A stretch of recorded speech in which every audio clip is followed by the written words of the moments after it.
পবিত্র জিলকদ মাসের 17 তারিখ আজকে। আমাদের সামনে গুরুত্বপূর্ণ দুটি ইবাদত খুব কাছাকাছি সময়ের মধ্যে অনুষ্ঠিত হতে যাচ্ছে। এর মধ্যে গুরুত্বপূর্ণ একটি ইবাদত হলো হজ্জে বাইতুল্লাহ। আরেকটি ইবাদত আছে যারা হজ করতে যেতে পারে না তাদের জন্য বিশেষভাবে রেখেছেন আল্লাহ রাব্বুল আলামিন, সেটা হলো কোরবানি।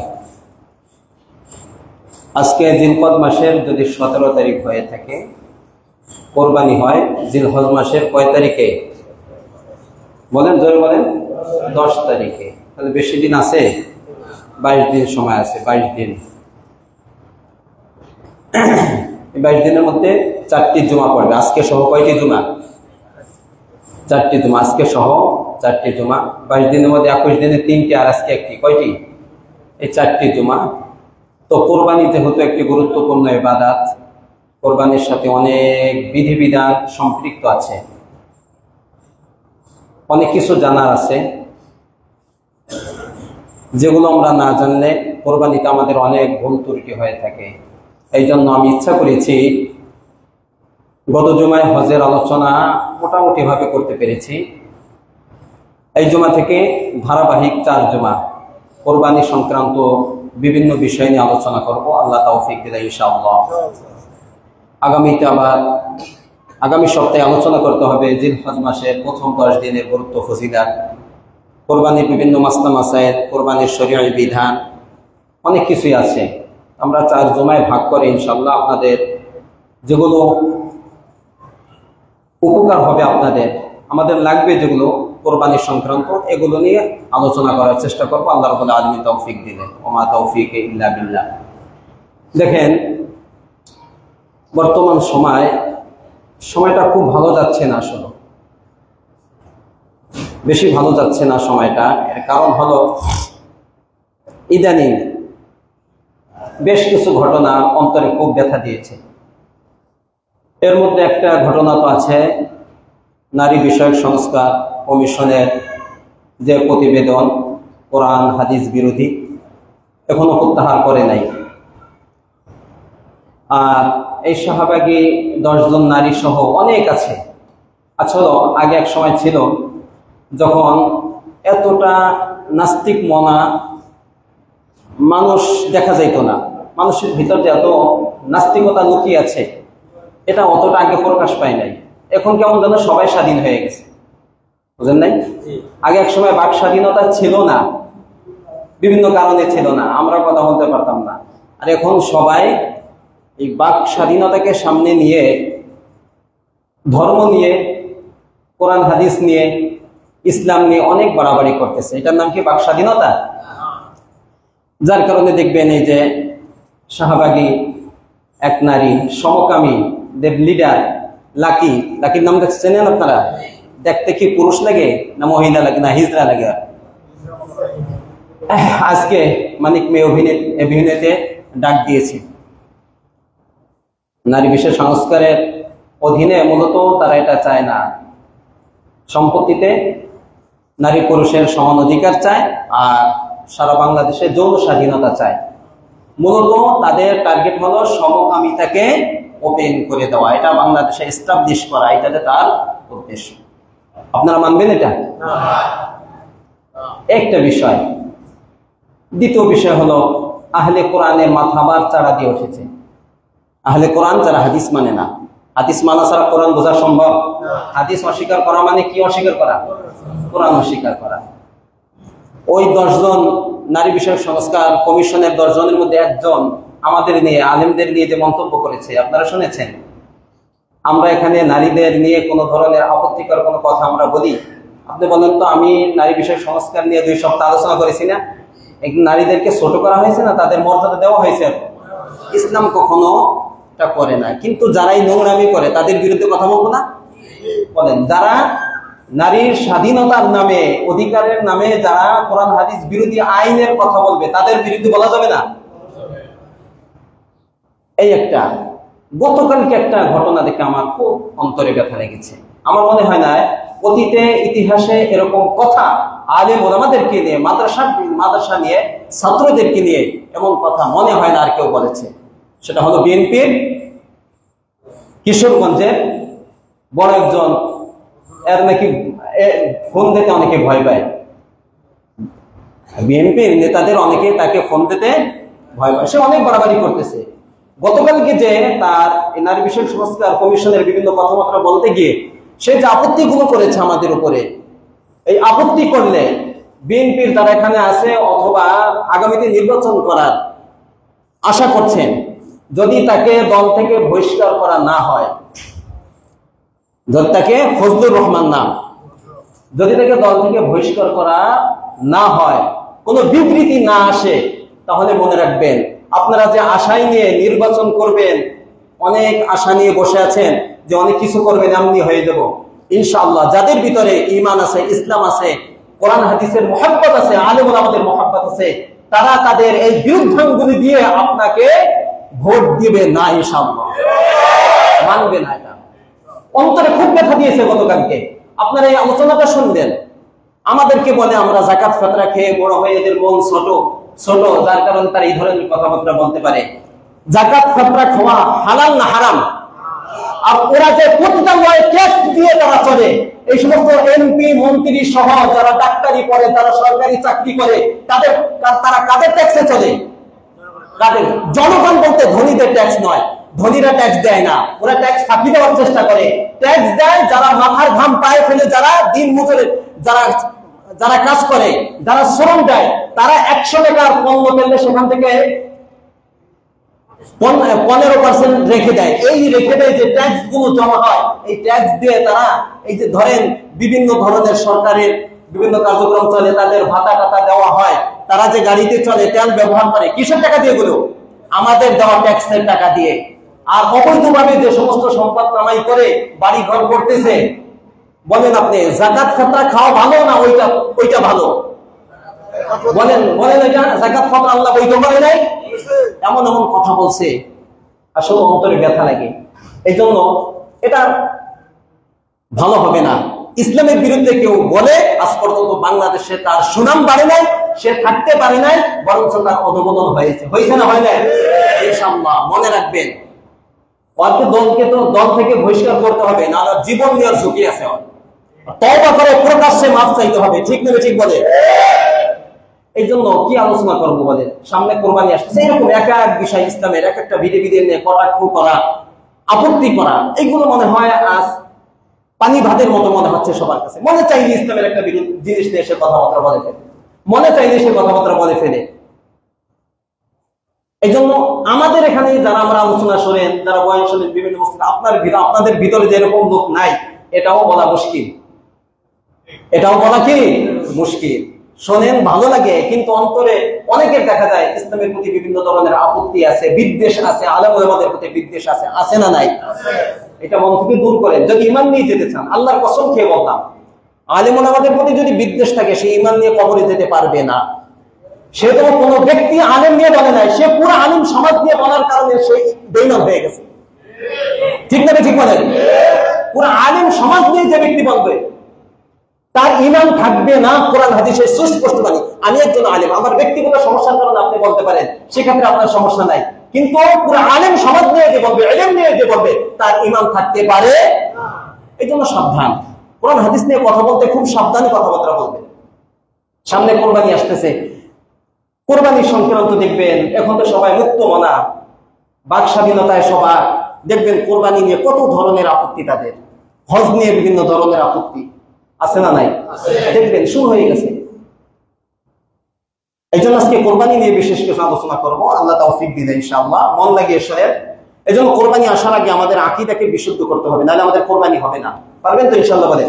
কোরবানির সাথে আকীদারও সম্পর্ক আছে না নাই? জি অবশ্যই আছে।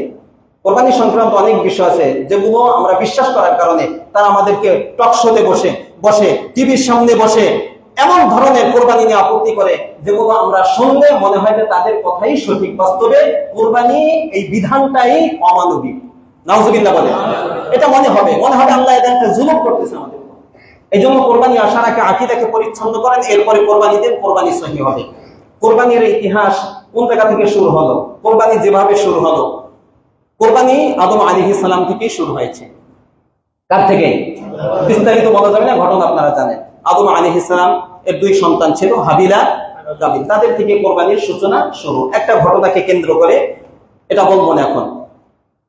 যাই হোক, 2 ভাইকে আল্লাহ রাব্বুল আলামিনের পক্ষ থেকে কোরবানি দেওয়ার কথা বলল, যে কোরবানি দাও, যার কোরবানিটা কবুল হবে সেই এইটা প্রাপ্য হবে, অর্থাৎ বোনের বিবাহ, আপনারা এটা জানেন।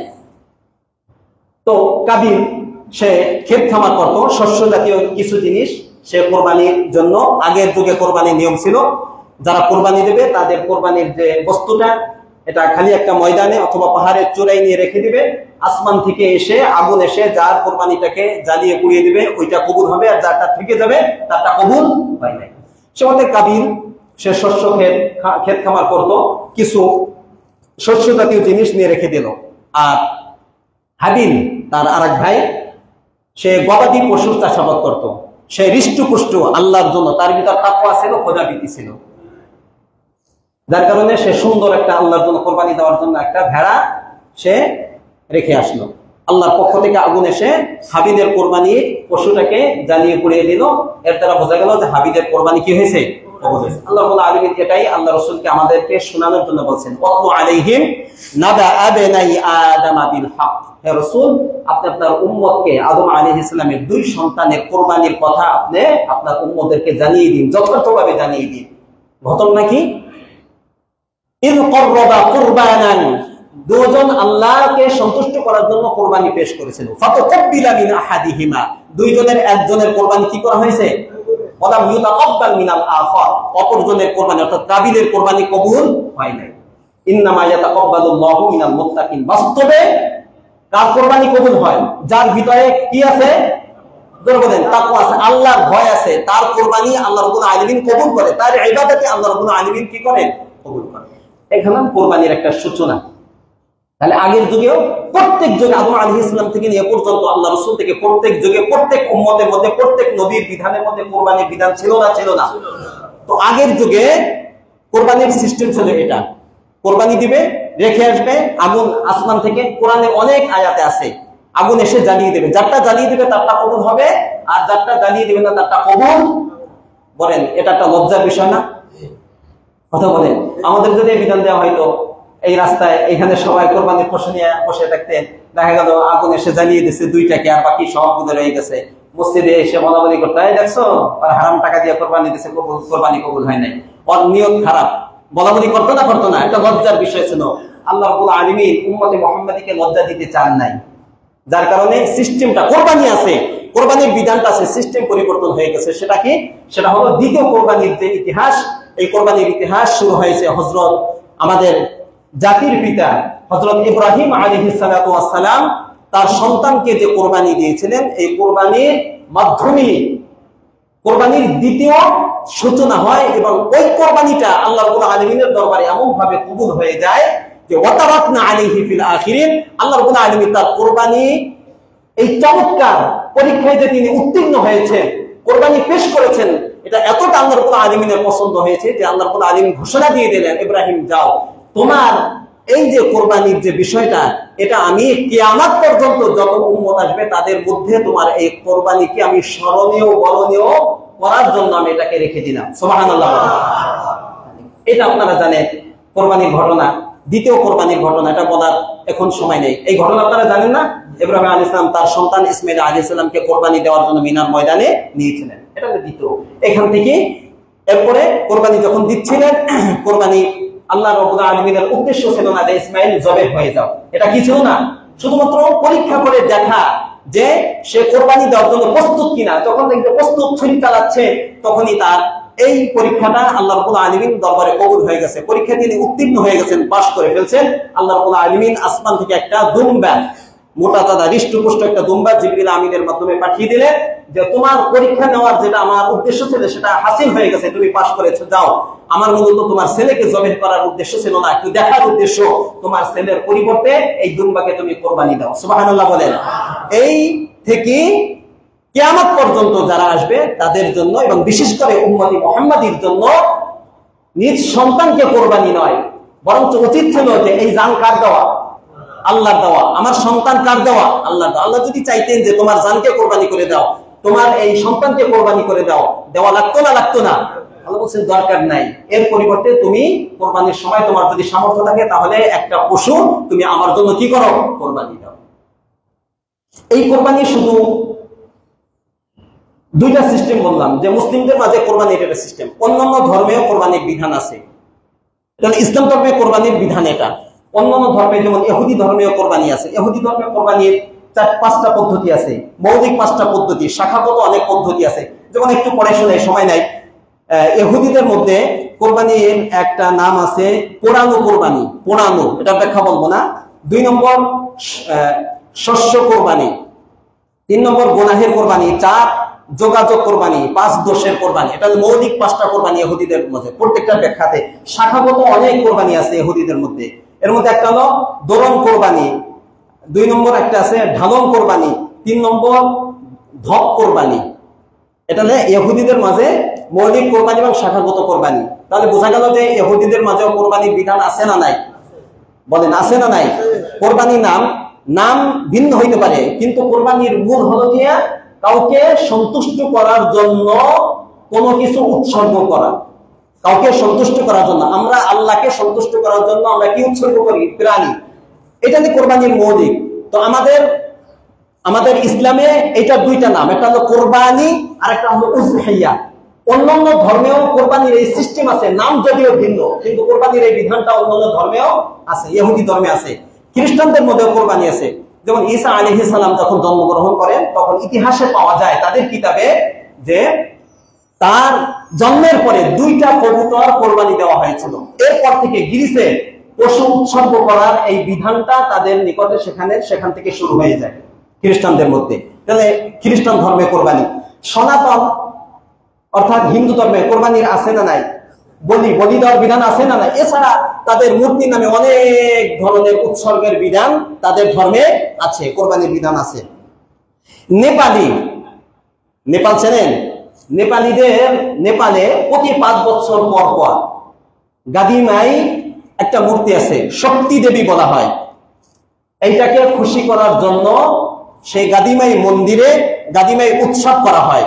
সেখানে প্রায় লক্ষ লক্ষ প্রাণীকে তাকে খুশি করার জন্য একটা মূর্তিকে, গাদিমাই নামক একটা শক্তি দেবী আছে, এটাকে খুশি করার জন্য লক্ষ লক্ষ পশুকে বলি দেওয়া হয়। এটা তাদের নিকট কোরবানি, নেপালিদের মাঝে।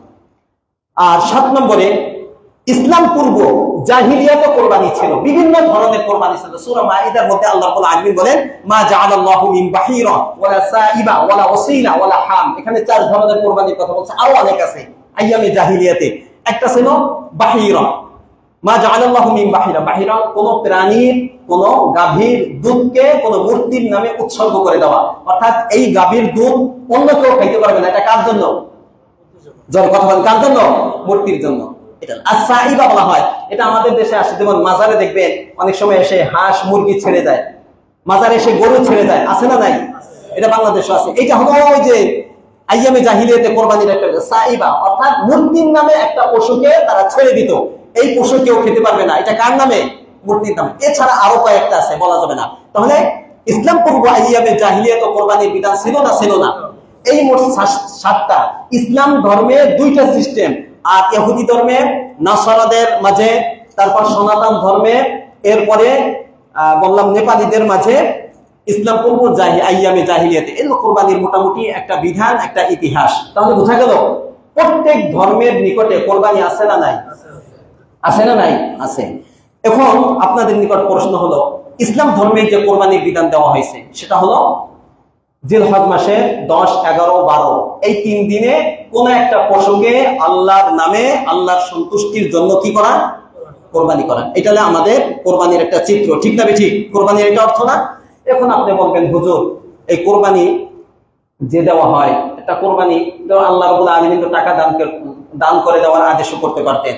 এই কোরবানির বিধানটা কেন দিলেন? একটা পশুকে কেন কষ্ট দেওয়া হয়? তার দোষ কি? কথা বলেন। এরকম একটা প্রশ্ন আসে না? আসে না? যে পশু কি দোষ করছে যে একটা পশুকে জবাই করবে এইভাবে নির্মম ভাবে? কি অন্যায় করছে যে একটা পশুকে এইভাবে কোরবানির বিধান ইসলামে দেওয়া হইল? এর আগে এই উত্তর দেওয়ার আগে আমি আপনাদেরকে একটু কথা বলবো। ইসলামে পশু পাখি এবং প্রাণী মূল্যায়ন ইসলাম করেছে কিনা ভালো করে বুঝবেন। এই যে পশু পাখি আছে, বিভিন্ন ধরনের প্রাণী আছে, ইসলাম এই পশু পাখির প্রতি কোনো গুরুত্ব দিয়েছে কিনা। ইসলাম ব্যতীত অন্যান্য ধর্মের দিকে তাকান, তারা তো মানুষকেই দাম দেয় না, আর পশু পাখি তাদের কাছে কোনো দাম আছে? আপনি চিনে দেখবেন, একটা আস্ত একেবারে জীবিত একটা পশু, একটা হাঁস, একটা মুরগি, একটা ছাগল জীবিত অবস্থায় তার শরীর থেকে চামড়া ছিলে নিয়ে আসে, কেমন কষ্ট দাও। তাহলে তাদের কাছে মানুষেরই কি দাম নাই, আর ওই পশু পাখি তাদের নিকট কোনো মূল্যই নাই, তারা এটার কোনো মূল্যায়নই করে না, কোনো দামই দেয় না। কিন্তু ইসলাম ধর্ম এর ব্যতিক্রম, ঠিক না? ঠিক বলেন। ইসলাম আল্লাহ রাব্বুল আলামিন অনেক প্রজাতির প্রাণী পশু পাখি সৃষ্টি করেছেন এবং এগুলার অধিকার হক আদায় করার জন্য গুরুত্ব দিয়েছেন এবং বলেছেন এগুলার হক আদায় করা ইবাদত, নেকি হবে। তাদেরকে খাবার দিতে হবে, তাদেরকে কষ্ট দেওয়া যাবে না, তাদেরকে লালন পালন করতে হবে, আছে না নাই? এবং আমরা যেমন একটা উম্মত, এই পশু পাখি আর চতুষ্পদ প্রাণী যারা আছে এদেরকে ভিন্ন একটা উম্মত হিসাবে আল্লাহ রাব্বুল আলামিন সূরাতুল আনআমের মধ্যে স্বীকৃতি দিয়েছেন। আল্লাহ রাব্বুল আলামিন বলেন, ওয়া মা মিন দাব্বাতিন ফিল আরদ, জমিনে বিচরণশীল যে সমস্ত প্রাণী আছে, ওয়ালা তাইরি ইয়াতিরু বিজানাহাই, আর দুই ডানা দিয়ে আসমানের নিচ দিয়ে যে সমস্ত পাখিগুলো উড়ে, ইল্লা উমামুন আমসালুকুম, এগুলো তোমাদের মতোই একটা জাতি। সুবহানাল্লাহ বলেন। তাহলে আমরা যারা মানুষ হিসেবে একটা জাতি, পশু পাখি এরাও ভিন্ন একটা জাতি, এই স্বীকৃতি ইসলাম দিয়েছে না দেয় নাই? আপনি দেখলে আশ্চর্য হবেন, এই পশু পাখির নামে কোরআনে কোনো সূরা আছে না নাই? প্রথম দ্বিতীয় সূরা সূরা বাকারা, সূরা আনআম চতুষ্পদ প্রাণী, সূরাতুন নাহল মাছি মৌমাছি, সূরাতুন নাম পিপীলিকা, সূরা আনকাবুত, সূরা ফিল হাতি, আছে না নাই? অনেক সূরা আছে এবং কোরআনের বিভিন্ন জায়গায় অনেক প্রাণীর নাম, অনেক পাখির নাম, মশা, মাছি, তারপর হুদহুদ পাখি সহ অনেক প্রাণীর নাম কোরআনে উল্লেখ আছে না নাই? তাহলে ইসলাম এই সমস্ত পশুদেরকে মূল্যায়ন করেছে না করে নাই? এবং দেখবেন এই পশু পাখি আল্লাহ রাব্বুল আলামিন আমাদের সেবার জন্য সৃষ্টি করেছেন। কিসের জন্য? সেবার জন্য, খেদমতের জন্য সৃষ্টি করেছেন। তো এই পশু পাখির দ্বারা যে আমাদের অনেক উপকার হয়, এই উপকারও আল্লাহ রাব্বুল আলামিন স্বীকার করেছেন যে এই পশু পাখি অর্থাৎ আমি সৃষ্টি করে দেই, এই পশু পাখির অনেক অবদান তোমাদের প্রতি আছে। আল্লাহ রাব্বুল আলামিন সূরাতুন নাহলের 5, 6, 7, 8 এই চারটা আয়াত যদি আপনি পড়েন, তর্জমা করেন, তাহলে বুঝবেন। আল্লাহ রাব্বুল আলামিন বলেন, আল আনআমা খালাকাহা লাকুম, আল্লাহ রাব্বুল আলামিন বলেন যে আমি অর্থাৎ আল্লাহ রাব্বুল আলামিন এই চতুষ্পদ প্রাণীদেরকে সৃষ্টি করেছেন। কেন? লাকুম ফিহা দিফ, এই চতুষ্পদ প্রাণীতে আছে তোমাদের জন্য শীত নিবারণের বস্ত্র, অর্থাৎ এর পশম দিয়ে আমরা বিভিন্ন ধরনের জ্যাকেট, সোয়েটার, শীতের কাপড় বানাই না? বানাই না? আছে। ওয়ানানাফিউ, আরো অনেক উপকার। 3 নম্বর একটা উপকার বলছে ওয়ামিনহা তাকুলুন, এই পশু পাখি থেকে আমরা আমাদের অনেক নিজের পুষ্টি, শরীরের পুষ্টি যে ঘাটতি আছে এটা পূরণের জন্য আমরা গোশত খাই না? খাই না? এটা বলছে এখানে। এবং আল্লাহ রাব্বুল আলামিন পরেই বলেন, ওয়া তাহমিলু আসকালাকুম ইলা বালাদিন লাম তাকুনু বালিগিহি ইল্লা বিশাক্কিল আনফুস, আল্লাহ রাব্বুল আলামিন বলেন অনেক দূর দূরান্তে তোমরা অনেক ভারী জিনিস বহন করে নিয়ে যেতে তোমাদের কষ্ট হয়, কষ্ট হবে। এইজন্য আমি চতুষ্পদ প্রাণীদেরকে সৃষ্টি করেছি, যে কেন তোমাদের কষ্ট হবে, তোমাদের জন্য এই কষ্ট না হয়, এইগুলার পিঠে তোমরা এই সমস্ত ভারী জিনিস উঠে অনেক দূর দূরান্তে যেখানে তোমাদের যেতে কষ্ট হবে সেখানে তোমরা নিয়ে যেতে পারবে। এগুলো পশুর দ্বারা হয় না? হয় না? কথা বলেন, হয় না? হয় না? এরপরে আল্লাহ রাব্বুল আলামিন বলেন, ওয়াল খাইলা ওয়াল বিগালা ওয়াল হামির লিতারকাবুহা ওয়া যিনা, এই চতুষ্পদ প্রাণী ঘোড়া বলেন, খচ্চর বলেন, গাধা বলেন, আল্লাহ রাব্বুল আলামিন বলেন দুইটা কারণে আমি সৃষ্টি করেছি। একটা হলো এইগুলোর উপর তোমরা আরোহণ করবে। এখন না আমরা রিকশা টিকশা আছে, আগের যুগে এগুলো ছিল, আগের যানবাহনের একমাত্র মাধ্যম ছিল এগুলো, এগুলোকে নিজেদের একটা পা বলা হয়তো, এগুলো যদি না থাকতো কোনো জায়গায় যেতে পারতো না। তাহলে এই সমস্ত চতুষ্পদ প্রাণীর দ্বারা যে আমাদের উপকার হয়, এই অবদান ইসলাম স্বীকার করেছে না করে নাই? এবং আপনি দেখবেন আশ্চর্য হয়ে যাবেন, ইসলাম এই পশু পাখিকে কষ্ট দেওয়া, তাদের সাথে খারাপ ব্যবহার করার ব্যাপারে আমি অনেকগুলো পয়েন্ট লিখে আনছি, সবগুলো তো বলা যাবে না। কি বক্তব্য দেখেন ইসলামের, আমি শুধু বলে যাব কারণ আমার অনেক কথা আছে।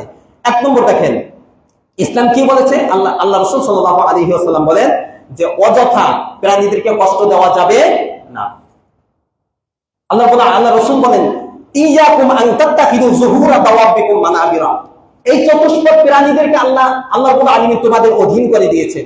আমাদের অধীন না? বলেন, আমরা যে কোনো কাজ এই চতুষ্পদ প্রাণীদের আমরা করাইতে পারি না? পারি। আমাদের অধীন করে দিয়েছেন। আল্লাহ রাব্বুল আলামিন বলেন, তোমাদের অধীন করে আমি দিয়েছি। এই জন্য অনার্থ এইগুলার পিঠকে তোমরা বিনা প্রয়োজনে বসার আসন হিসাবে গ্রহণ করবে, এটা পারবে না। হ্যাঁ, এটার উপরে তোমাদের বসার প্রয়োজন হয়, বসবে। কোথায় যাওয়ার প্রয়োজন হয়, বসবে। কিন্তু সবসময় মনে চাইলেই গিয়ে ওইটার উপর বসে থাকবে, বিনা প্রয়োজনে এটা পিঠকে তোমরা আসন হিসাবে গ্রহণ করবে, এটা পারবে না। দেখেন, খালি আমি তো টাচ দিয়ে যাচ্ছি। এটা 1 নম্বর। 2 নম্বর, আল্লাহ রাসূল একদিন একটা গাধার, একটা উটের পাশ দিয়ে যাচ্ছিলেন। বিবাইরিন কদ লাহিকা যহরুহু বিবাতনিহি।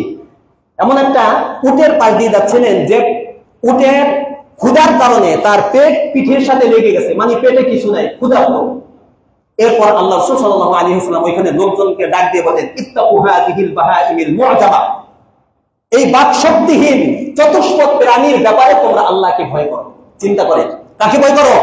আল্লাহকে ভয় করো। এরপর বললেন, ফারকাবুহা ওয়া কুলুহা সালিহা। তোমরা এটার উপর আরোহণ করো, তবে তার যে ক্ষুধা আছে, ক্ষুধা নিবারণের জন্য সে যে ধরনের খাবার পছন্দ করে, উপযুক্ত খাবারেরও তোমরা কি করবে? ব্যবস্থা করবে। একটু লক্ষ্য করেন, এই 2টা উদাহরণ বললাম। 3 নম্বর, প্রাণীদেরকে কষ্ট দেওয়ার ব্যাপারে আল্লাহ রাসূল সাল্লাল্লাহু আলাইহি ওয়াসাল্লাম বলেন, প্রাণীদের অধিকারের ব্যাপারে বলেন, আর রাহিমুনা ইয়ারহামুহুমুর রহমান। যারা দয়া করে, যারা মানুষের প্রতি দয়া করে, কোন প্রাণীর প্রতি দয়া করে, তাদের প্রতি কে দয়া করে? আল্লাহ রাব্বুল আলামিন দয়া করে। এরপর আল্লাহ রাসূল বলেন, ইরহামু মান ফিল আরদ। জমিনে যারা আছে, শুধু মানুষ নয়, চতুষ্পদ প্রাণী, তাদের উপর তোমরা দয়া করো। ইয়ারহামকুম মান ফিস সামা। আসমানওয়ালা ফেরেশতা এবং আল্লাহ রাব্বুল আলামিন তোমার প্রতি দয়া করবেন। সুবহানাল্লাহ বলেন। এরপরে আল্লাহ রাসূল বলেন যে জীবিত কোন পশুকে কষ্ট দেওয়া যাবে। যেমন আল্লাহ রাসূল যখন মদিনায় আসলেন, আসার পরে দেখলেন মদিনা একটা কারবার, সেটা হলো তারা কি করতো? উট দেখছেন, উটের এখানে কুচ আছে না, কুচ চেনেন? এরা কি করতো? মদিনাবাসী এই কুচকে জীবিত অবস্থায় কেটে ওই গোশত তারা রান্না করে খেত। জবাই দিয়ে না, দাঁড়িয়ে গেছে, ছুরি এনে কুচটা কেটে ফেলতো। আর আপনারা দেখবেন, আরবে গেলে দেখবেন যে সমস্ত দুম্বাগুলো আছে, দুম্বার নিতম্বে এই বড় বড় গোশত দেখছেন, উঁচা উঁচা, দেখছেন? এটা ছাগলে বোঝা যায় নিতম্ব। আল্লাহ রাসূল বলেন, এরা কি করতো? ওয়ায়াকতুনা আলিয়াতিল গনাম। এই যে সমস্ত এই ছাগল, ভেড়া, দুম্বা আছে, এর নিতম্বে যে গোশত আছে, এইটা জীবিত অবস্থায় কেটে ওই গোশত তারা রান্না করে খেত। আল্লাহ রাসূল দেখার পরে এটা সহ্য করতে পারেন নাই। আল্লাহ রাসূল বলেন, মা কুদিআ মিনাল বাহিমাতি ওয়া হিয়া হাইয়াতুন ফাহুয়া মাইতা। যে ব্যক্তি জীবিত কোন প্রাণীর একটা অংশকে কেটে ফেলবে, এটা খাওয়া বৈধ হবে না, বরং এটা মৃত হিসাবে আমি রাসূল ঘোষণা দিলাম। এটা মৃত, এটা খাওয়া যাবে না। তুমি জীবিত অবস্থায় কেটে ফেলছো, তুমি খাবা না, এটা হালাল না তোমার জন্য, এটা মৃত হিসেবে ঘোষণা দিলাম। মৃত হিসেবে ঘোষণা দেওয়ার মানে হলো এরপর থেকে সাহাবায়ে কেরাম এটা খাবে, মানে এটা এই কাজটা করাকে আল্লাহ রাসূল বন্ধ করে দিলেন। ওয়াহিদ কোন প্রাণীকে কষ্ট না দেওয়ার ব্যাপারে আল্লাহ রাসূল সাল্লাল্লাহু আলাইহি ওয়াসাল্লামের একজন সাহাবী আনাস ইবনে মালিক বলেন, আমরা যখন বাহন নিয়ে কোথায় যাইতাম, সফরে যাইতাম, বাহনের উপরে অনেক মালামাল থাকতো, আমাদের কোন জায়গা বিশ্রামের প্রয়োজন হতো, নামাজের প্রয়োজন হইতো, আমরা যখন নামাজের জন্য বিশ্রাম নিতাম, নামাজের জন্য আমরা নামতাম, অথবা বিশ্রামের জন্য আমরা যাত্রা বিরতি করতাম, আমরা নামাজ আদায় করার পূর্বে, বিশ্রাম নেওয়ার পূর্বে আগে এই পশু উপরে, পিঠের উপরে যে সমস্ত আমাদের আসবাবপত্র আছে, এইগুলো আগে আমরা উটের পিঠ থেকে, বাহনের পিঠ থেকে নামিয়ে তারপর আমরা বিশ্রাম করতাম, তারপর আমরা নামাজ পড়তাম, এর আগে করতাম না। তাহলে কি পশুর অধিকার দেয় নাই তারা? তারা তো চাইতে পারতো যে নামাজ পড়ি, আমরা তো এরকম করি, নামাজ পড়ি, থাকবো পেটের উপরে, থাকলে না কি সমস্যা কি? কিন্তু যতক্ষণ আমি নামাজ পড়বো, বিশ্রাম নয়, এটার উপরে থাকলে তার কষ্ট হবে না? হবে না। ভালো করে বুঝেন এটা। আচ্ছা, পশুদের মধ্যে দেখবেন অনেক জায়গায় লড়াই লাগায় না লাগায় না? এটা তামাশা, আপনারাও দেখেন, আমরাও দেখি, এটা অনেক মজা লাগে। এটা কি বৈধ না অবৈধ? আজকে থেকে মনে এই জায়গায় যাবেন না, এই কাজ করবেন না। নাহা রাসূলুল্লাহ সাল্লাল্লাহু আলাইহি ওয়াসাল্লাম আনি তাহরিশ বাইনাল বাহাই। চতুষ্পদ প্রাণীদের মাঝে লড়াই লাগানো থেকে আল্লাহ রাসূল নিষেধ করেছেন। এটা অন্যায়, এটা জুলুম। বুঝাচ্ছে কথাটা?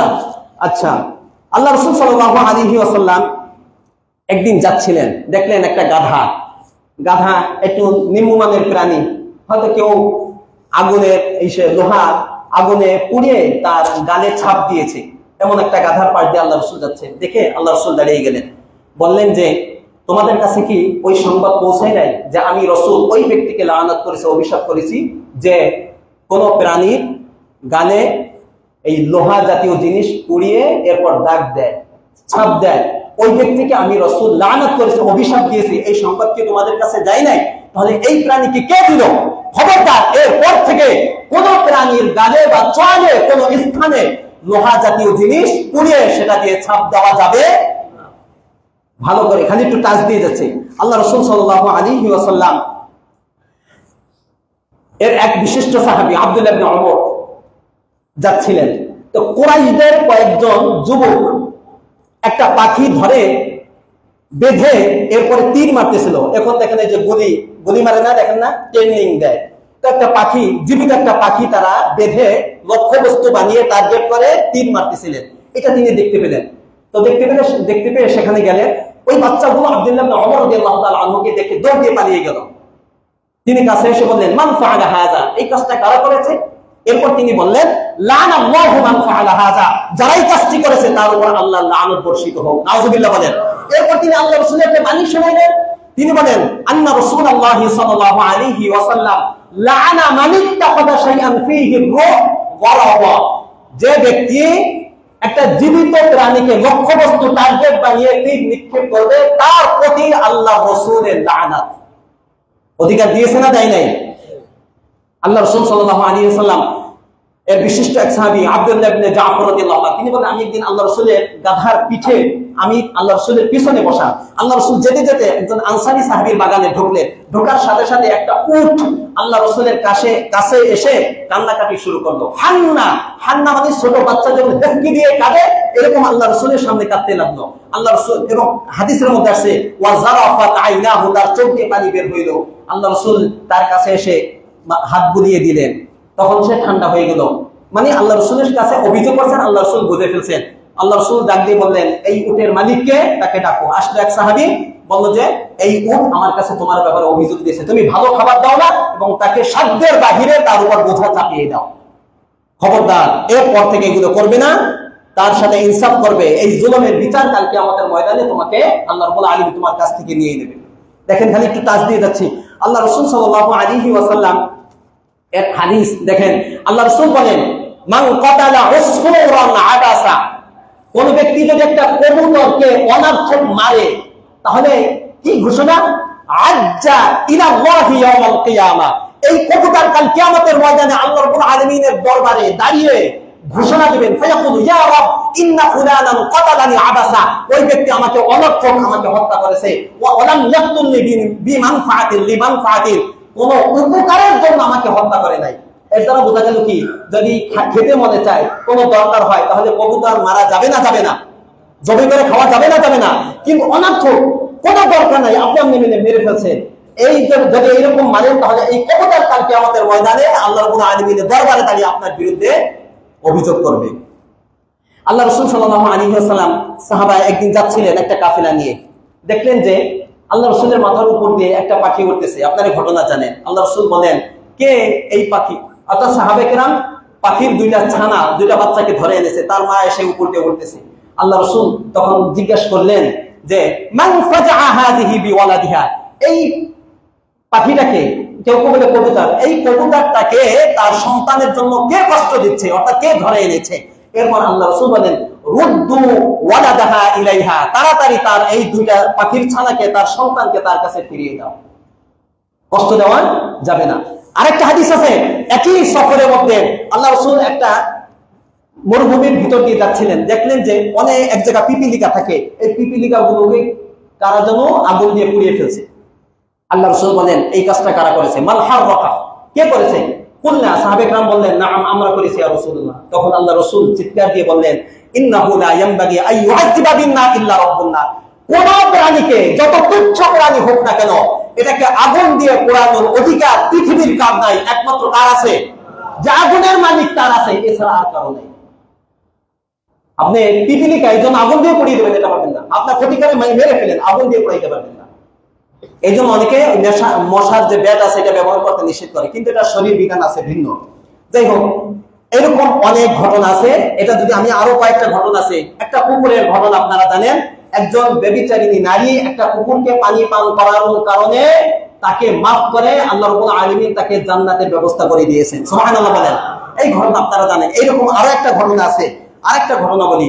একজন মহিলা উযদিবাত ইমরাতুন ফি হিররাতিন, একজন মহিলাকে একটা বিড়ালের কারণে কাল কিয়ামতের ময়দানে তাকে জাহান্নামে যেতে হবে। এটা সহিহ বুখারীর হাদিস, স্পষ্ট হাদিস। কেন?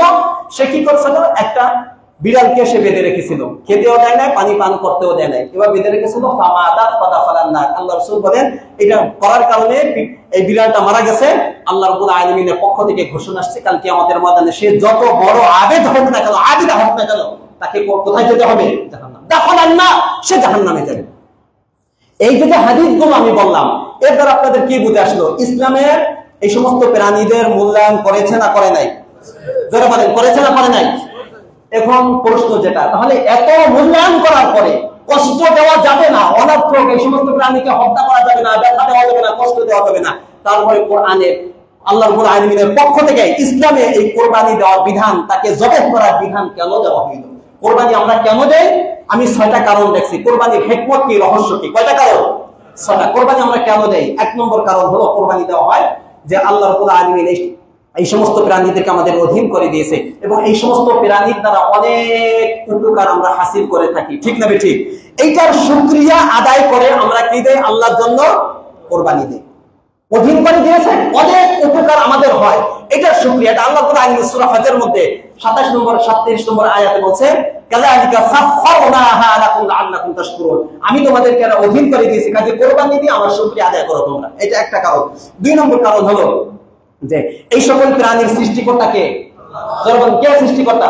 আল্লাহ। এটা তো আমরা আমাদের বিশ্বাস, আকীদাগত বিশ্বাস, সৃষ্টিকর্তা আল্লাহ আমরা বিশ্বাস করি, কিন্তু বাস্তবে কার্যত এইগুলার মালিক যে আল্লাহ রাব্বুল আলামিন, কোরবানির মাধ্যমে এটা প্রতীয়মান হয়, ঠিক না ঠিক বলেন? আমরা অন্তর থেকে আমরা স্বীকৃতি দেই, আমাদের আকীদা এটা সব কিছুর সৃষ্টিকর্তা কে, কিন্তু কার্যত দেখাইতে তো হবে এটা সৃষ্টিকর্তা আল্লাহ। এইজন্য আল্লাহ বলছে একটা পশু কোরবানি দাও, আমরা কার্যত দেখানোর জন্য একটা পশুকে আল্লাহ রাব্বুল আলামিনের দরবারে কোরবানি দেই। 3 নম্বর কোরবানির হিকমত হলো কোরবানির মাধ্যমে শিরক থেকে মুক্তির ঘোষণা দেওয়া হয় এবং তাওহীদের স্বীকৃতি দেওয়া হয়। কারণ হলো অন্যান্য যে জাতি আছে তারা কি শুধু আল্লাহর জন্য কোরবানি দেয় না দেব দেবীর নামে কোরবানি দেয়? এটা কি শিরক না তাওহীদ? শিরক। তো আমরা এটা করি না, আমরা একমাত্র কার জন্য কোরবানি দেই? তাহলে কোরবানির মাধ্যমে শিরক থেকে মুক্ত থাকা হয় এবং একমাত্র আমরা যে আল্লাহর জন্য কোরবানি দেই এই তাওহীদের ঘোষণা কোরবানির মধ্যে পাওয়া যায়, এই জন্য আমরা কোরবানি দেই। 4 নম্বর হলো আমাদের ভিতর লোভ লালসা দুনিয়ার আছে না নাই? আচ্ছা, এই যে অর্থ কোরবানি দিতে অনেকে 2-3টা গরুতে লাখ লাখ টাকা লাগে, অনেকে এত টাকা দিয়ে কোরবানি দেবো, বাস 2-1 কেজি গোশত কিনে এনে বাস পাকাইলে বাচ্চাদের নিকে খাইলেই হয়, ঠিক না ঠিক? এরকম অনেকে চিন্তা ভাবনা করে না? করে না? টাকার মহব্বত। এটা এই যে টাকার যে মহব্বত, দুনিয়ার মহব্বত, এটা অন্তর থেকে দূর করার জন্য কোরবানির বিধান দেওয়া হয়েছে, ঠিক না ঠিক বলেন? এটা 4। 5 নম্বর হলো ইব্রাহিম আলাইহিস সালামের যে সুন্নাত তিনি জারি করেছিলেন, ওই সুন্নাতকে স্মরণীয় করে রাখার জন্য এই কোরবানি আমরা দিয়ে থাকি, ঠিক না ঠিক? এটা 5। 6 নম্বর হলো কোরবানি এই জন্য দেয় যে কোরবানি দেওয়ার আদেশ কে করেছে? আল্লাহ করেছে।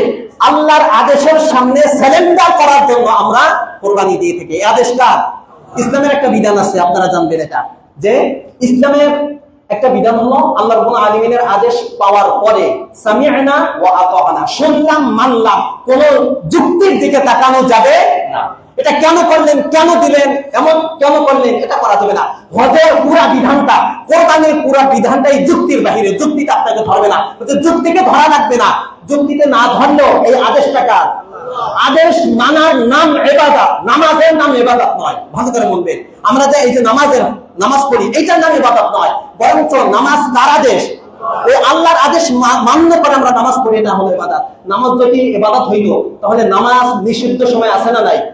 নিষিদ্ধ সময় পড়লে তো এটা সওয়াব হইতো, কিন্তু তখন সওয়াব হবে? তখন তো নামাজ পাওয়া যায় কিন্তু সওয়াব হবে না, কারণ তখন আল্লাহর পক্ষ থেকে আদেশ হলো তুমি নামাজ পড়বে না। এই আদেশ মানেন নাই, যার কারণে নাকি হবে না, গুনাহ হবে।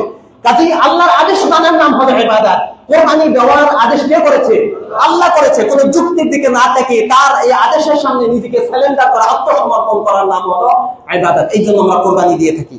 এখন আমার কয়েকটা প্রশ্ন, সেটা হলো এই নাস্তিকরা বিভিন্ন ধরনের প্রশ্ন করে। 1 নম্বর প্রশ্ন হলো তাদের, সংক্ষেপে বলতে হবে। 1 নম্বর প্রশ্ন তাদের, তারা বলে যে যে ইসলাম ধর্মে একটা পিপিলিকা অনার্থকভাবে মারা যায় না, সেই ধর্মে বিনা কারণে এই কোরবানির দিন অসংখ্য প্রাণীদেরকে জবেহ করা হয় এবং ঈদ হিসেবে তারা উদযাপন করে।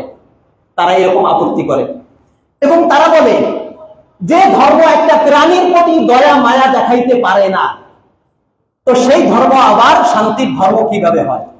এইভাবে নাস্তিকরা আমাদেরকে কোরবানি থেকে বিরত রাখার জন্য এরকম যুক্তি দেখায়। আমি তাদেরকে বলবো, আপনাদেরকেও বলবো, আপনাদের কাছে এই যুক্তি যথার্থ মনে হবে। আচ্ছা, এই যে আমি কয়েকটা উদাহরণ দিলাম প্রাণীর অধিকার সম্পর্কে, ইসলাম তাদের অধিকার দেয় নাই?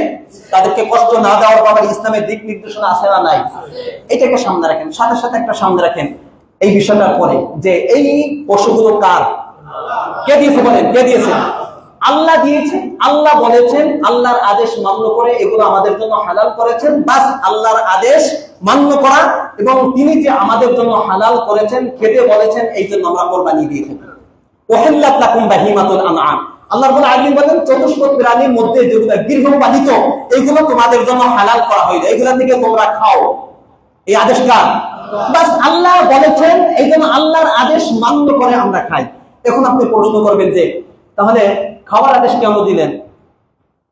এটাকে হত্যা করে খাওয়ার আদেশ কেন দিলেন? অন্য কোনো আদেশও তো করতে পারতেন, অন্য কিছু খাবারের ব্যবস্থা তো করতে পারতেন, এইগুলোর ব্যাপারে কেন বললেন?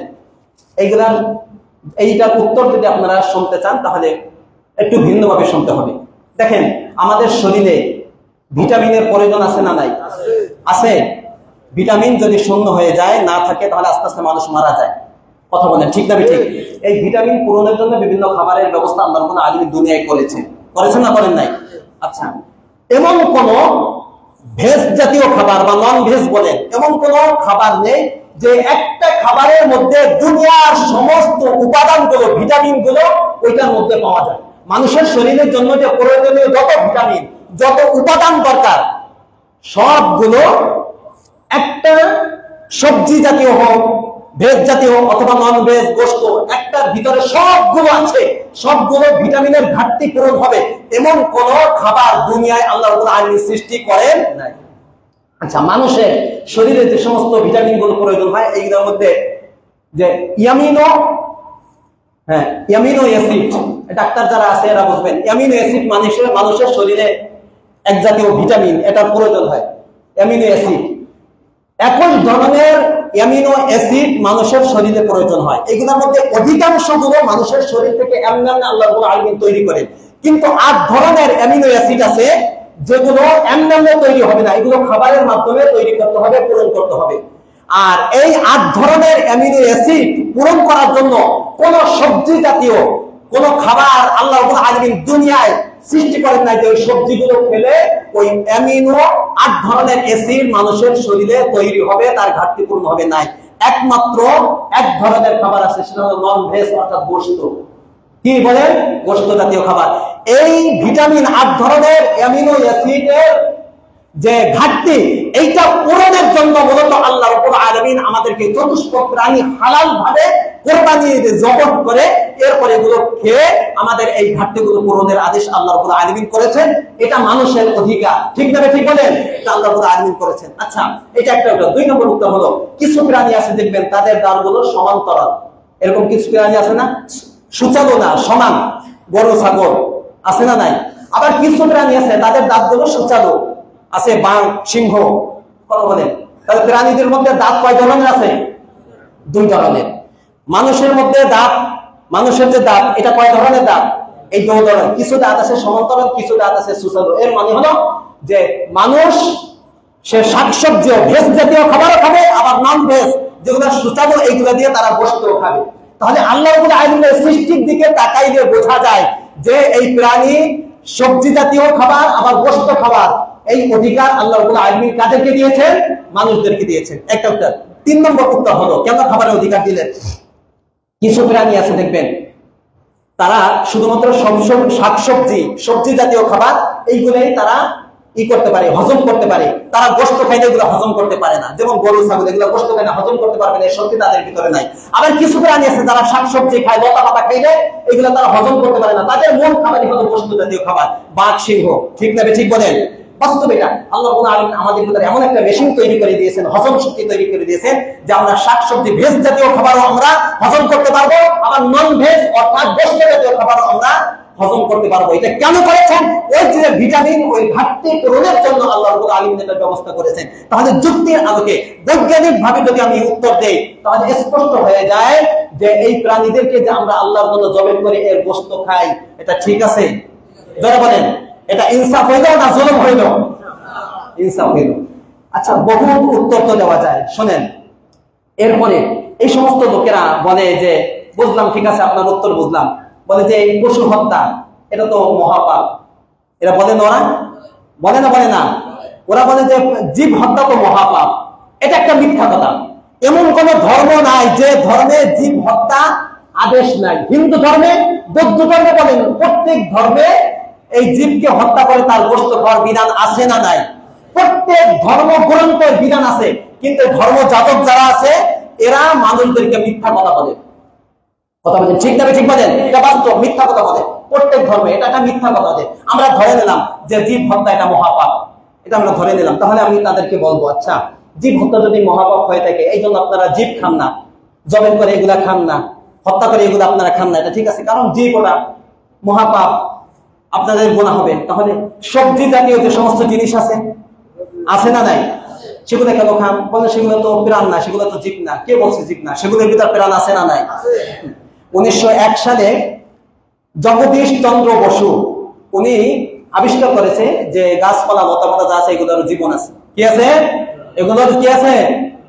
জীবন আছে। এবং ওদের একটা বই লাগছে যে গাছের জীবন কথা নামে একটা বই লাগছে। আর আমেরিকার একজন কৃষি বিজ্ঞানী তিনি একটা মেশিন আবিষ্কার করছে। ওই মেশিন দিয়ে গাছের কান্নাও শোনা যায়, কখন ক্ষুধা লাগছে ক্ষুধা, এবং কখন ব্যথা লাগছে ব্যথার কারণে যে যন্ত্রণা হচ্ছে এইটা বোঝার যায় এমন একটা মেশিন কি করছে? তৈরি করছে। এখন আপনাদের কাছে প্রশ্ন, তাহলে তো আপনারা বাঁচতে পারলেন না। বোঝা গেল যে দুনিয়ার সবকিছুর ভিতরে কি আছে? জীবন আছে। এই জন্য আপনাদেরকে বলবো যে আপনারা কি, যেহেতু জীব হত্যা মহাপাপ, গোশত খাইতে পারবেন না, সবজি জাতীয় কিছু খাইতে পারবেন না, তখন তারা উত্তর দেয় তাহলে ভাত আর রুটি খাবো। তাহলে ভাত কোন জায়গা থেকে আসছে? কথা বলে না। ধান থেকে, ধানের গাছ নাই। আচ্ছা, আটা কোন জায়গা থেকে আসছে? রুটি, গম থেকে, এটা গাছ না? তাহলে এই কথা যদি বলে যারা বলে, এই সমস্ত নাস্তিকরা যারা বলে, তাদের পৃথিবীতে কোনো খাবার খাওয়ার অধিকার, ঠিক না? ঠিক বলেন? এটা ধোঁকাবাজি, এগুলা ধোঁকাবাজি। বাস্তব, এটা বাস্তব না বাস্তব বলে? এটা পুরাই বাস্তব।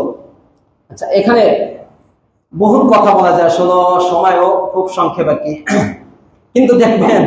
আচ্ছা দাও, এরপরে এরা বলে যে এই জীব হত্যা এটা দয়া মায়ার পরিপন্থী। আমরা যে কোরবানি করি, পশু জবাই করি, এটা দয়া মায়ার পরিপন্থী। আপনারা কি বলেন? এই যে আমরা যে জবাই করি আল্লাহর নামে বা আমরা খাবারের জন্য, কোরবানির জন্য, এটা কি দয়া মায়ার পরিপন্থী? হ্যাঁ, এটা কি জবাই করা, পশুকে জবাই করা, এটা দয়া মায়ার পরিপন্থী? এটা কি জুলুম? বরঞ্চ এদেরকে যদি জবাই না করেন, রেখে দেন, এইটা তাদের প্রতি জুলুম করা হবে। ঠিক না? ঠিক বলেন? এটা বাস্তব। কিভাবে একটু দেখাবো। আল্লাহ রাব্বুল আলামিন দুনিয়ার সিস্টেমে এরকম সৃষ্টি করে রাখছেন যে দুনিয়ায় বাঁচতে হইলে কাউকে না কাউকে হত্যা করে দুনিয়া বেঁচে থাকতে হবে। উদাহরণস্বরূপ, যে আমি আমার শরীরকে বাঁচিয়ে রাখার জন্য, আমার শরীরে অনেক কীট পতঙ্গ হয়, এটাকে আমি সেভ করার জন্য বিভিন্ন ঔষধের মাধ্যমে এই সমস্ত প্রাণীদেরকে, কীটগুলোকে আমি মারি না? বলেন, একজন মহিলা দেখবেন মাথায় উকুন হইলে মারে না? এগুলা জীব না? কথা বলেন। আপনাকে দুনিয়ায় বেঁচে থাকতে হলে কোনো না কোনো প্রাণী, যেমন আল্লাহ রাব্বুল আলামিন যে সৃষ্টি, আল্লাহ রাব্বুল আলামিন আকাশে কিছু, আকাশের নিচে কিছু প্রাণী সৃষ্টি করেন, পাখি। তাদের খাবার কি? তাদের খাবার হলো ওইরকম আরেকটা পাখি, নিরহ পাখি, সেটা খেয়ে তারা থাকে। সমুদ্রে যে সমস্ত মাছ আছে তারা কি খায়? শাকসবজি খায়। তারা আরেকটা প্রাণী খাইয়া তারা এখানে, তারা জঙ্গলে আছে, তারা কিভাবে আছে? তারা একটা প্রাণী খেয়ে তারা বাঁচে। আবার কিছু প্রাণী আছে যারা কোনো প্রাণী খায় না, শাকসবজি এগুলো খেয়ে তারা লতা পাতা খেয়ে বাঁচে। তাহলে আল্লাহ রাব্বুল আলামিন এমন ভাবে সৃষ্টি করেছেন পুরা পৃথিবীকে, যে মানুষ যদি বা প্রাণী যদি দুনিয়া বেঁচে থাকতে চায় তাহলে একটা প্রাণীকে হত্যা করে বেঁচে থাকতে হবে, এছাড়া বাঁচা সম্ভব নয়। উদাহরণস্বরূপ দেখেন, মালাকুল মাউত কি বলবেন? মালাকুল মাউত তো কাউকে ছাড়ে না, নবী রাসূল বলেন সবাইকে সে মারে না। এখন আপনি বলবেন তাহলে এই মারাটা, এই যে রূহ নেয়, মেরে ফেলেছে, এটা জুলুম। এটা কেউ জুলুম বলবে দুনিয়া? কেউ দুনিয়ার জুলুম বলবে না এটাকে। এরকম বহুত উদাহরণ দিয়ে আপনাদেরকে বোঝানো যায়। কাজে এরা যে সমস্ত কথা বলে এগুলো একেবারে অবাস্তব কথা, অবান্তর কথা। এইগুলোর প্রতি আমাদের বিন্দু মাত্র কান দেওয়া যাবে না। এদেরকে আমরা বলবো, যারা বলেন যে এদেরকে হত্যা করা, জবেহ করা, কোরবানি দেওয়া এটা দয়া মায়ার পরিপন্থী। তাদেরকে স্পষ্ট ভাবে বলবো যে এদেরকে যদি আপনি জবেহ না করে কোরবানি না দিয়ে রেখে দেন, এটা তাদের প্রতি জুলুম হবে। রেখে দিলে কিভাবে জুলুম হবে? রেখে দিলে কি করবে? হয়তো সারা জীবন সে বাঁচবে, তার কোনো মৃত্যু নাই। আচ্ছা, একটা প্রাণীর যদি মৃত্যু না থাকে, সে যদি কিয়ামত পর্যন্ত বেঁচে থাকে, তাহলে এইগুলার থেকে আরো যে সমস্ত প্রাণী হবে, হইতে হইতে তো পুরা দুনিয়া ভরে যাবে। এইগুলার খাবারের ব্যবস্থা কোথা করবে? ঘরে হাঁটতে চলতে কোথাও পাবে না, সব জায়গায় শুধু এই সমস্ত চতুষ্পদ প্রাণী থাকবে। ঠিক তবে ঠিক বলেন, এটা কি আমাদের জন্য ভালো না খারাপ হবে? অথবা যদি আপনি বলেন যে হ্যাঁ ওরা মরবে, তবে জবেহ করা যাবে না, কোরবানি করা যাবে না, এমনি এমনি মারা যাবে, এটাও তাদের প্রতি জুলুম। কারণ দেখবেন তখন তারা রোগে বালায় অসুস্থ হয়, ধুকে ধুকে তারা মারা যাবে। ঠিক তবে ঠিক বলেন, বরঞ্চ সিস্টেম কি হবে তাহলে? তাহলে জবেহই করতে হবে। এখন যদি জবেহ করার বলেন যে কোরবানি করতে পারবেন না, উৎসব হিসেবে পালন করতে পারবেন না, এমনি জবেহ করে মানুষ খাবে, এমনি যদি জবেহ করে খায়, তাহলে কারা খাবে? গরিবরা খেতে পারবে না, ধনীরা খাবে। বুঝেন, এই যে এখন 600-700-800 টাকা গোশত গরিবরা খেতে পারে, যদি যদি শুধু জবেহ করার অনুমতি দেন, জবেহ করে খাবে, ধনীরা কিনে কিনে খাবে, তাদের তো পুষ্টি হবে। কিন্তু যাদের পুষ্টির অভাব আছে, গরিব অসহায় মানুষ, তাদের শরীরে পুষ্টি সমৃদ্ধি করার জন্য, ঘাটতি পূরণের জন্য তাদের যে গোশত খাওয়া লাগবে, তারা পাবে কোথায় বলে? বরঞ্চ এই জন্য আল্লাহ রাব্বুল আলামিন এমন একটা সিস্টেম দিয়েছেন, সুন্দর একটা বিধান দিয়েছেন, কোরবানির বিধান, যে কোরবানির সময় আল্লাহর জন্য আল্লাহর দেওয়া প্রাণীকে জবেহ করা হয়। আল্লাহর কাছে কিছুই যায় না, শুধু তাকওয়া যায়, গোশত থেকে যায়, সবকিছু থেকে যায়। বলো তুমি এক ভাগ রেখে এই 2 ভাগ গরিবদের মাঝে বিলি করে দাও, যেন এইগুলা তারা খেয়ে সারা বছর যে পুষ্টির অভাবে তারা ভোগে, এই পুষ্টির জন্য পূরণ তাদের হয়। ঠিক না ঠিক বলে? এরা যে চাপাবাজি করে যে এই পশু হত্যা মহাপাপ, তারা বলে জানেন, যারা প্রতি লোকমায় লোকমায় যাদের বিফ ছাড়া আর যাদের চিকেন ছাড়া তাদের খাবার হজম হয় না, তারা এই কথা বলে। ঠিক না ঠিক বলেন? তাদের লোকমায় লোক, আমরা তো ভাতের ভিতরে 1 পিস গোশত নিয়ে খাই, আর এদের গোশতে মূল থেকে ভাত থাকে অল্প। কথা বলেন ঠিক না ঠিক? এদের এমন কোনো খাবার দেয় যে খাবারের কি থাকে না, গোশত থাকে না, ওইটা তাদের অভিযোগ নেই। মূল হলো ইসলাম নিয়ে তাদের, কোরবানি নিয়ে হলো মোট তাদের চুলকানি। কথা বলেন ঠিক না ঠিক? তাহলে প্রতিনিয়ত, আচ্ছা সারা বছর কোরবানি ছাড়া সারা বছর প্রতিদিন লক্ষ লক্ষ পশুকে জবেহ করা হয়, এটা কি দয়া মায়ের পরিপন্থী নাই? এটা কি জুলুম না? তাদের কাছে আমরা প্রশ্ন করি, তারা এই ব্যাপারে কোনো আপত্তি করবে না। অন্যান্য ধর্মের উৎসব পালন করার জন্য যে সমস্ত প্রাণীকে বলি দেওয়া হয়, নির্মম ভাবে যারা হত্যা করে, এই ব্যাপারে তাদের কোনো আপত্তি নাই। আপত্তি শুধু কি নিয়ে? ইসলাম ধর্ম নিয়ে। ঠিক না ঠিক? আচ্ছা সারা বিশ্বে আজ মুসলিমদেরকে যে হত্যা করা হচ্ছে, এটা কয়েকটা রাষ্ট্রে, আমেরিকা বলেন, ব্রিটেন বলেন, এরপরে ভারতে, ইসরায়েল সহ বড় বড় মোড়ল যে সমস্ত দেশ আছে, তারা যে বিলিয়ন বিলিয়ন শত শত বিলিয়ন মানুষদেরকে এই পর্যন্ত হত্যা করেছে, এটা জুলুম না? কথা বলেন, এটা জুলুম না? অথচ মানুষ হত্যা করা প্রত্যেক ধর্মের নিকট অপরাধ। ঠিক না ঠিক বলেন? পশুদেরকে হত্যা করা অপরাধ না, মানুষদেরকে হত্যা করা কি প্রত্যেক ধর্মের নিকট অপরাধ। এটা অপরাধ না, এটা জুলুম না, এটা মায়ার পরিপন্থী নয়, বরঞ্চ আল্লাহর দেওয়া প্রাণীকে আল্লাহর নামে জবেহ করবে, কোরবানি করবে, এটা দয়া মায়ার পরিপন্থী। এই সমস্ত বিভিন্ন অভিযোগ তারা আমাদের সামনে করে থাকে। অনেক কথাই আছে, সময় তো শেষ, বলার মতো আর সময় নাই। এই জন্য এই সমস্ত নাস্তিকদের কথায় কান দেওয়া যাবে না। আপনারা কোরবানি আসার আগে নিজের আকীদাকে পরিশুদ্ধ করেন, ঠিক করেন যে ইনশাআল্লাহ আমরা, এটা আল্লাহর বিধান। এই নাস্তিকরা যত যুক্তি দিক না কেন, আমরা এগুলা মানি না। আমরা এটা আল্লাহর বিধান, আল্লাহর দেওয়া মানকে আল্লাহর সামনে আত্মসমর্পণ করার জন্য, কোরবানি দেওয়ার জন্য সকলে প্রস্তুত আছেন তো ইনশাআল্লাহ? আল্লাহ রাব্বুল আলামিন সকলকে সুন্দরভাবে কোরবানি দেওয়ার তৌফিক দান করুন। বসেন, এইভাবে ধারাবাহিক আলোচনা হবে কোরবানি নিয়ে ইনশাআল্লাহ। প্রত্যেক জুমায় আসবেন, আগে আগে আসবেন, কোরবানির বিস্তারিত বিবরণ নিয়ে আলোচনা হবে। এখন আপনাদের সামনে আসলে কথা বলার মতো না, যে কাজ হয়ে গেছে। বলো জহির ভাইরা আমি 2 জুমা খুঁজতেছিলাম আর কি, যে এই রাস্তাটা কারণে, রাস্তা হোক না হোক এটা আমার কোনো ব্যাপার না, আসলে মাদ্রাসার ছাত্রগুলো এখানে নামে, রাস্তা থেকে নামার পরেই তাদের